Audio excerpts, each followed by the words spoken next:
এখন তো নতুন আরেকটা ভেজাল লেগে গেছে, পিআর পদ্ধতিতে নির্বাচন চায়। ক্ষুদ্র ক্ষুদ্র কিছু দল আছে, এরা কি পদ্ধতিতে চায়? পিআর পদ্ধতিতে সংখ্যানুপাতের ভিত্তিতে পার্লামেন্ট মেম্বার নির্বাচিত হবে। আমি এটার পক্ষে না, শরীয়তও এটাকে সমর্থন করেন। কারণ আপনি যাকে নেতা বানাবেন তাকে চিনতে হবে, কথা বলেন।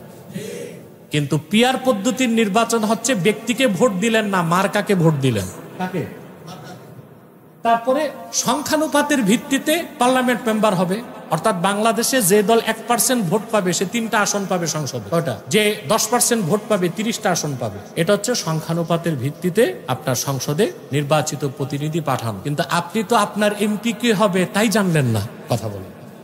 তো পরবর্তীতে দেখা গেল সংখ্যানুপাতের ভিত্তিতে নির্বাচন হয়ে গেল, আপনার এলাকার ভাগে পড়লো এমন এক এমপি যে মাদারজাত চোর। কি করবেন?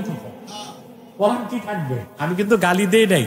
মাদারজাত চোর মানে জন্মসূত্রে চোর, মানে ওর বাপও চোর ছিল, ও কি চোর। কিছু করার থাকবে? 2 নাম্বার সমস্যা যেটা হবে আমি বলে দিচ্ছি, আমাদের দেশের জন্য হুমকি পিআর পদ্ধতিতে নির্বাচন। কেন? বাংলাদেশে হিন্দুদের ভোট আছে লক্ষ লক্ষ। এই হিন্দুরা, হিন্দু বৌদ্ধ খ্রিস্টান ঐক্য পরিষদ যদি পিআর পদ্ধতিতে নির্বাচনে অংশগ্রহণ করে, তারা সংখ্যানুপাতের ভিত্তিতে জাতীয় সংসদে অসংখ্য আসন পেয়ে যাবে। বাংলাদেশে যে পার্বত্য চট্টগ্রামে আছে উপজাতি, তারা দীর্ঘদিনের দাবি তাদেরকে আদিবাসী স্বীকৃতি দিতে হবে। আমরা বলি আদিবাসী না, তারা উপজাতি।